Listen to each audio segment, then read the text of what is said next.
Disorganized, becoming a little more organized, though. And the question is it a threat to us? It's only a threat in the sense that it's not that far from us, by the way these storms go.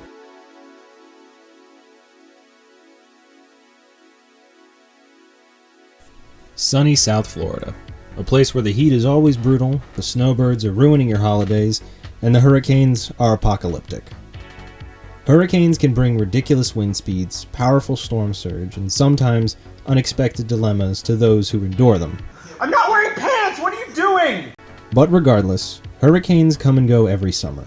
But there's one storm that native Floridians are very familiar with, as if the mention of his name will send a shiver down your spine. And that storm is Hurricane Andrew. Has actually jogged more west than north in the past couple of hours. Interesting, you betcha. And what that means is that in the Bahamas, a hurricane is anticipated. A hurricane warning means that a hurricane is likely within 24 hours. Hurricane Andrew was one of those storms that just kind of came out of nowhere. Hurricane season lasts in the Atlantic Basin from June 1st to November 30th, but they can form at almost any time in the year under the right conditions. For example, in 2005, the Atlantic Basin had one of its busiest seasons, with a total of 31 depressions, 28 storms, 15 hurricanes, 7 of which became major hurricanes. It was the first time in recorded history that such an event took place. The last storm that formed was Tropical Storm Zeta, which dissipated the following year on January 6, 2006. But most hurricanes usually form between the months of August and October. Around this time of the year, wind shear is at a minimum, and the ocean's temperature is usually the perfect degree for these storms to form. The beginning of the 1992 season was relatively quiet. For most of the summer, tropical depressions were forming regularly, and most of them barely achieving any strength. From April 21st until August, the Atlantic Ocean was basically silent. Most of the storms ripped apart by wind shear or drifted off and dissipated. But around August 16th, the conditions were just right for something completely unexpected. Andrew, you've probably realized by now, is the first storm to be named in the 1992 hurricane season, and it was the only storm to achieve any hurricane strength at all. Andrew came off the coast of Africa on August 14th as a tropical wave. It slowly gained strength and experienced mild wind shear while crossing the Atlantic. It became a tropical storm on August 17th, and by August 22nd, Andrew reached hurricane strength about 650 miles east-southeast of Nassau, Bahama. Andrew was a relatively small storm. It was only about 100 or so miles across, which was much smaller than the one more recent hurricane, Irma, which was about 420 miles across, covering the entire state. The reason it was so deadly was due to its small, tightly wound wind field and speed. At its height, Andrew maintained 175 mile-per-hour winds. Irma made landfall as a low, large, Category 4 storm with winds only reaching 130 miles per hour, while Andrew was pushing out 165 mile-per-hour winds as it made landfall in Elliott Key. Now, I'm not trying to downplay Irma as a storm. It was a pretty bad storm. I personally went through it. But where Irma is more of a windmill, Andrew was more like a buzzsaw. A lot of different variables go into the formation of a hurricane. From the wind shear to the ocean temperature, every hurricane is unique, and Andrew was definitely that. If you were to compare the sheer force of Andrew and what it must have felt like, I'd like to think Hurricane Maria is a good example. Both storms made landfall with extremely high wind speeds, they both had a very symmetrical eye, and they flattened everything in their paths. But as I stated before, every hurricane is different.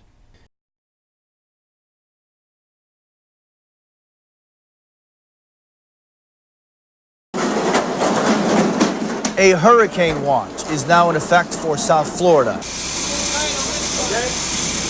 As you can see, it is almost 2 o'clock in the morning, and here at Varadero on Coral Way, every single one of the cashiers is busy. They've been busy all night. A hurricane watch for Andrew was issued for most of the East Coast, from the Florida Keys to Titusville, and even on the West Coast in Venice Beach on August 22nd. Andrew was scheduled to make landfall sometime around the night of August 23rd and into the early morning of the 24th. Many stores stayed open late to help alleviate the stress-filled atmosphere created by this insanely powerful storm. Governor Lawton Chiles issued a state of emergency and activated 1/3 of the Florida National Guard to help alleviate this issue. Many residents evacuated on their own accord from Broward, Charlotte, Collier, Lee, Martin, Dade, Monroe, Palm Beach, and even Sarasota County. Over 1.2 million evacuated the soon-to-be-destroyed area of South Florida, creating probably the worst traffic jam in history. There were still those who found some reason to stick it out. We're in an evacuation area. What are you doing? Staying. Why? Why? I got 2 little dogs. I would not take them no place, and I don't, they would die. A lot of people didn't really take the storm that seriously, while some expected to lose everything once the storm made landfall. All throughout the collective counties, 142 shelters were opened in schools, stadiums, and large concrete buildings rated for this kind of devastation. At least 84,000 people were housed in these shelters alone, while 515,000 people were issued mandatory evacuation from Dade County alone. It is assumed that if these evacuation orders were not heeded by the public, the death toll could have been astronomical. All public and private schools were closed along the east and west coasts of Florida, like Broward Community College, Florida Atlantic University, and the University of Miami. Major airports such as Fort Lauderdale, Miami, and Palm Beach were also closed until the damage could be assessed. Although Andrew was a relatively small storm, the destruction it left behind was anything but minor. And Brian, I don't know if I can hear the you wind. can hear it. Let's listen to it for a second, because it's definitely an ominous sound. And that's just the beginning. We have spotted what may be some of the first real damage, a window that's been knocked out in all likelihood by a piece of construction debris or something. To get into a position where they can be safe and not be moving about for the next couple of hours, because we're about 15 minutes away from supposedly the worst part of the storm. Friends, it is going to happen now for Dade County. Now, once the storm goes even further inland, this intense part of the storm is going to go through Coral Gables, and it's going to go through Cocoa.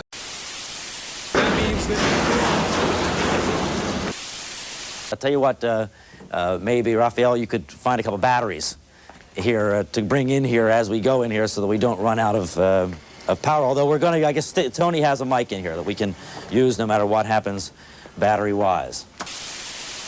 Is coming ashore at South Miami, Cocoa Plum area, the Gables Estates, Gables radar, so we can forget the Miami radar. It fell off the building. All we can tell people is hang on.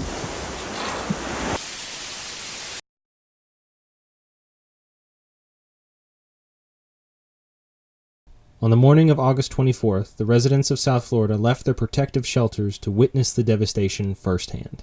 And they're just coming out of the house now for the first time since the hurricane hit. This is about 8:30 this morning. Oh, my goodness. And this is their view of their bedroom. Forget it. The airport is closed. It's about 8:30, and we're going to tell you that parts of Ocean Drive are basically impassable. It's not a good idea to get out here at this. We need to get to Cutler Ridge now. We can go to US 1, but it'll be too crowded, sir. We'll never make it. We'll go to the next lane, make the left. We'll be there. Monetarily speaking, Andrew caused about $25.3 billion in damage. That is about $60.7 billion by today's standard.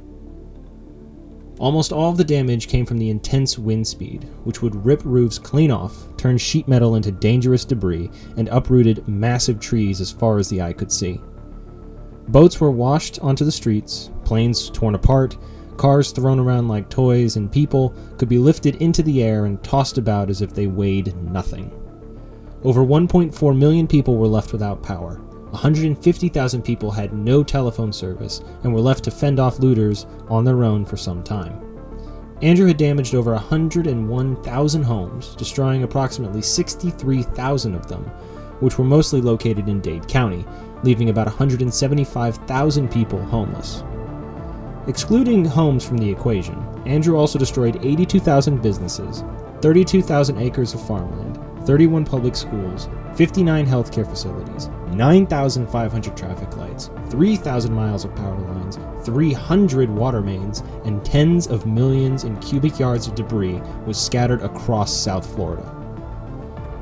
Agriculturally, the state suffered an 85% loss in crops, such as avocados, limes, and mangoes. Grove is 100% lost now. It's a piece of bare land, and that's it. There's nothing else left. Tell me what this means, pal, for, I presume, there's fruit that can be had elsewhere, not maybe of the same qualities you grow here in South Florida.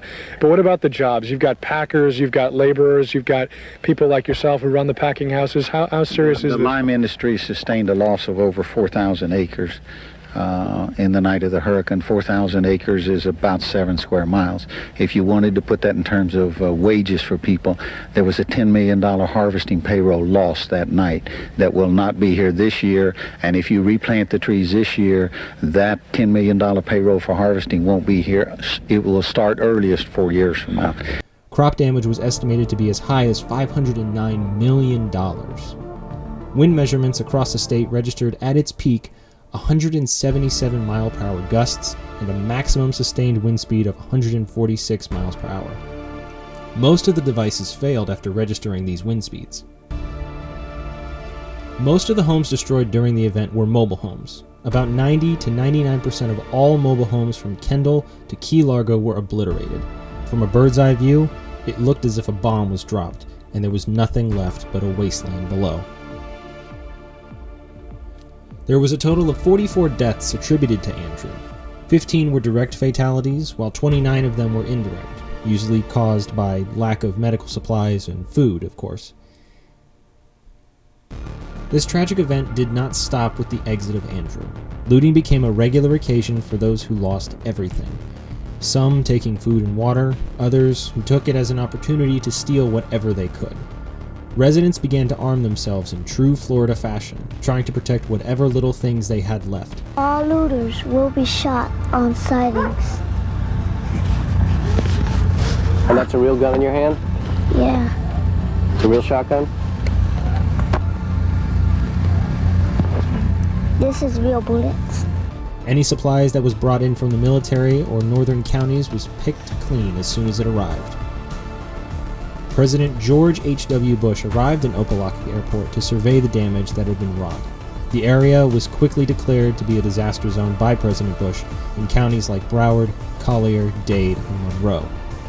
A $11.1 billion aid package was pushed through the House of Representatives, not just for Florida, but for Louisiana, Hawaii, which went through Hurricane Anika, and Guam, that experienced Typhoon Omar around the same time. The bill was passed on September 18th and signed by President Bush on September 23rd. The state of Florida received $9 billion from the bill alone. FEMA also responded to the catastrophe, but was criticized for its slow response. This is believed to be partially due to Governor Chiles, who waited 5 days to submit a formal request for FEMA to take action in South Florida. The process of rebuilding seemed insurmountable at the time. No one knew how long it would take to return South Florida to its former glory, but that didn't stop them from trying. But as we sift through the debris of the broken homes and the broken lives that Andrew left behind, what have we learned? Well, we've learned that we can live through this, both as individuals and as a community. We lost some people to Andrew. Let's hope with a little more education, a little more work, that we won't lose anybody the next time. We can learn to build a better city here, to build better buildings and to build better bonds between people. That process has already started. What didn't we learn? We didn't learn the high-rise lesson. We don't know what would have happened if that intense core part of the storm had hit Brickell Avenue, or Aventura, or Hallandale, or Hollywood, or up to Pompano Beach. All those high-rise condos with all those unprotected windows. We don't know what would have happened if that intense part of the storm had hit those areas. So, what happens from here? It is not rare for a disaster like Andrew to change a few things in Florida, and I would like to start with the demographics. Before Hurricane Andrew, Dade County was mostly a white and Jewish community. With the destruction not picking and choosing whose lives it would destroy, most of them had lost everything and decided to move further north, hoping to find a new place to settle and call home. A migration of these people was already in the process, but Andrew expedited the move from Dade County to places like Fort Lauderdale, Boca Raton, Coral Springs, and West Palm Beach. The Latino population in Dade County had exploded, with the rise of about 35 to 45% in Hispanic residents completely changing South Florida. Next on the list is the introduction of the Burmese python into the Florida Everglades. A facility housing these Burmese pythons in Dade County was destroyed during the storm. Because of this, the python population entered the ecosystem, and with their ability to breed quickly and having a pick of their prey, the population exploded with as many as 300,000 Burmese pythons in the Everglades alone. There is, to this day, an active search and destroy policy in the Everglades to curb the population of this invasive species, but success in eradicating these creatures is possibly fruitless. Finally, the last on the list of changes was the outdated and vastly different building codes across the state. Because of Andrew, almost 1 million policyholders lost coverage and 11 insurance companies went bankrupt because 630,000 insurance claims had been made. This led to the Florida legislature to create new entities, such as the Joint Underwriting Association, the Florida Windstorm Underwriting Association, and the Florida Hurricane Catastrophe Fund, in efforts to restore insurance capacity. There was a survey done by Tim Marshall and Richard Herzog which found that there was no unified building code for the state, which led to many houses being built with issues such as poor roof construction, with the improper shingling of homes leading to quick exposure to the elements and subsequent roof failure. Because of this, Governor Chiles created the Florida Building Code Study Commission, which established the Florida Building Code in 1998 and was put into effect in 2002. Since that time, all buildings constructed in South Florida must follow the established guidelines, and because of this, damage from future storms like Charley and Francis were not as horrific. The Florida legislature concluded in 2006 that the Florida Building Code is working and will hopefully continue to work for years to come. But that's the thing about hurricanes. All it takes is one to completely change life in Florida forever. Thank you all for watching. This video I know was a bit longer than the last, and to really grasp the scale of the damage would take hours. The storm also caused destruction in the Bahamas as well as the state of Louisiana, but the worst happened right here in South Florida, so I decided to focus on that. This storm changed Florida. Nothing I could say could show you the true power of Hurricane Andrew unless you personally experienced it yourself. In my next video, I'm going to shift away from the weather and look at a different dilemma. A dilemma which changed the perception of the highest office in the United States. Therefore, I shall resign the presidency effective at noon tomorrow. So stick around, and I will speak to you all again very soon.